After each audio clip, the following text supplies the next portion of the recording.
وہ 3600 میٹر ہے۔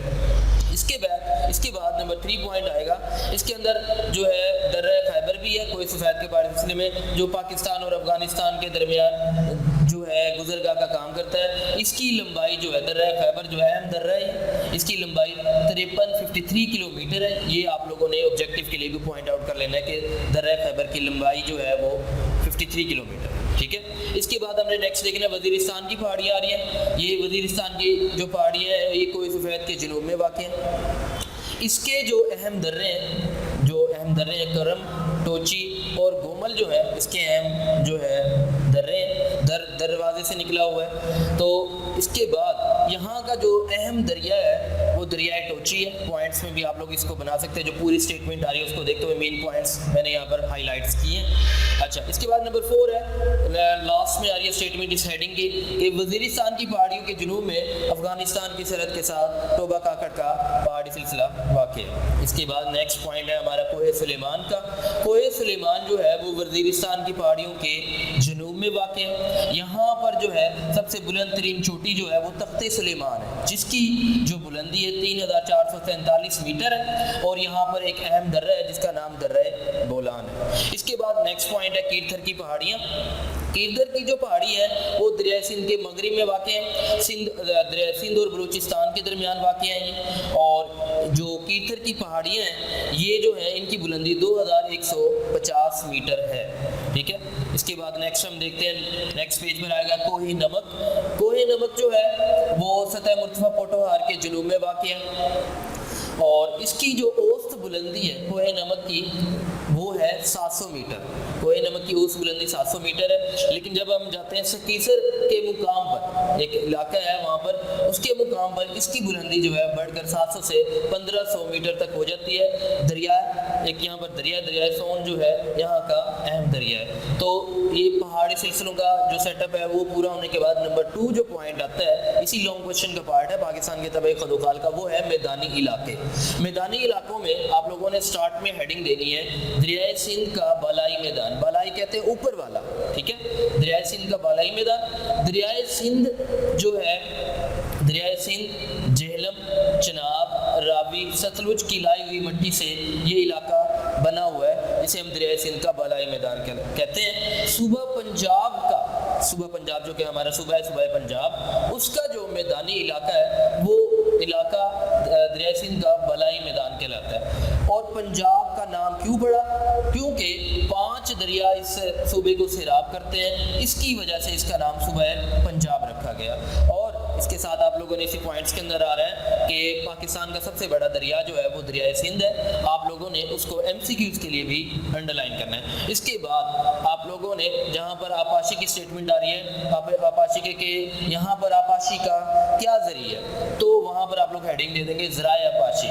ذرائع آپاشی میں ہم نے اس کے اندر جو ہے زیادہ جو پوائنٹ آؤٹ کریں گے وہ یہ ہے کہ یہاں پر جو ہے ذرائع آپاشی مصنوعی آپاشی کے ذریعے، قدرتی نہیں مصنوعی، جیسے ٹیوب ویلوں کے ذریعے آپاشی کرنا، اور نہریں جو ہیں اہم کردار ادا کرتی ہیں، جو کہ ہماری یہاں پر پنجاب میں زراعت کا ایک اہم ریسورس بنتے ہیں، ٹیوب ویل اور نہری پانی۔ پھر اس کے بعد نیکسٹ میں آئیں گے تو وہاں پر بریکٹ میں لکھا ہوا ہے کہ دنیا کی 80% آبادی جو ہے وہ میدانوں میں پائی جاتی ہے۔ ٹوٹل دنیا کی جتنے میدان ہیں اس کے اندر 80% آبادی میدانوں میں رہتی ہے۔ یہ بریکٹ کے اندر جو آ رہا ہے یہ بھی آپ لوگوں نے MCQs کے لیے پوائنٹ آؤٹ کرنا ہے۔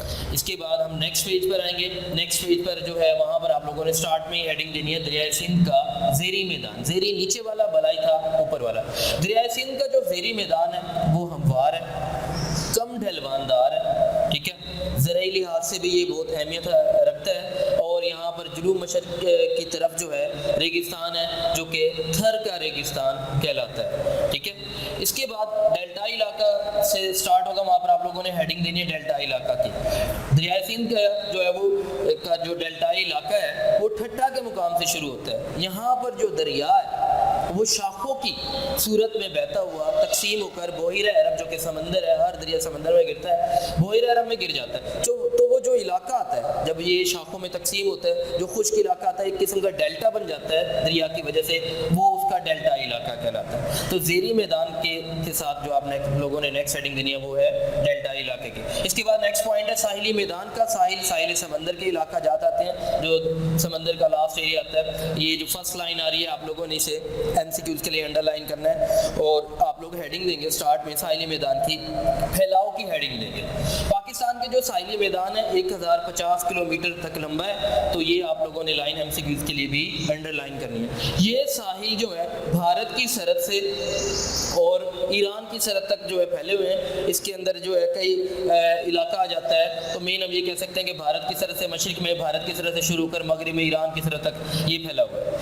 پھر اس کے بعد جہاں پر لکھا ہوا ہے کہ پاکستان کی اہم بندرگاہیں، وہاں پر آپ لوگوں نے ہیڈنگ پوائنٹ آؤٹ کرنی ہے اہم بندرگاہیں کی۔ پاکستان کی اہم بندرگاہیں جو ہے ان میں کراچی ہے، پورٹ قاسم ہے، اور گوادر جو ہے پاکستان کی اہم بندرگاہیں ہیں۔ تو یہ کیونکہ ساحلی علاقہ جاتا ہے تو یہاں پر ماہی گیری کا جو پیشہ ہے، مچھلیاں پکڑنا جو ہے، ماہی گیر مچھلیاں پکڑنے والے، ماہی گیری مچھلیاں پکڑنے کا جو شعبہ ہے وہ اہم کردار ادا کرتا ہے، اور جو ہے یہاں وہاں کے مقامی لوگ جو ہے اسی پر ان کا جو ذریعہ معاش ہے وہ یہ۔ تو ساحلی میدان کا ٹاپک ہو گیا۔ اس کے بعد جو اس کا جو میدانی علاقے کا لاسٹ پوائنٹ رہ جائے گا وہ ہے ریگستان کا۔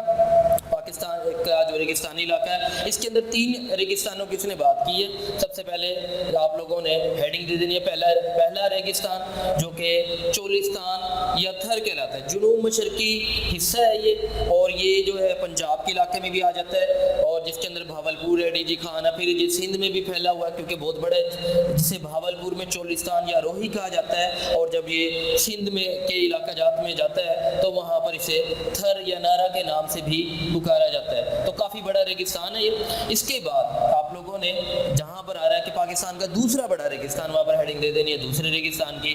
پاکستان کا جو دوسرا بڑا ریگستان ہے وہ اس کا نام ہے تھل، جو کہ دریائے جہلم اور دریائے سندھ کے درمیان میں واقع ہے۔ وہ ریگستان جو ہے تھل کا ریگستان ہے۔ اس کے بعد جو لاسٹ پوائنٹ آ رہا ہے وہ ہے ریگستان، جس میں لکھا ہوا اسٹیٹمنٹ لکھی ہوئی ہے بک کے اندر کہ پاکستان کا تیسرا بڑا ریگستان، تو وہاں پر آپ لوگ ہیڈنگ دے دیں گے تیسرے ریگستان کی۔ پاکستان کا تیسرا بڑا ریگستان جو ہے وہ صوبہ بلوچستان میں واقع ہے، جو کہ خاران، ریگستان کا نام خاران ہے، جو کہ صوبہ بلوچستان کے شمال مغرب میں واقع ہے۔ تو یہی پوائنٹس آج ہم نے پڑھنے تھے۔ اس کا ایک پوائنٹ رہ گیا، وہ ہے سطح مرتفع کا، وہ انشاءاللہ ہم کل پڑھیں گے۔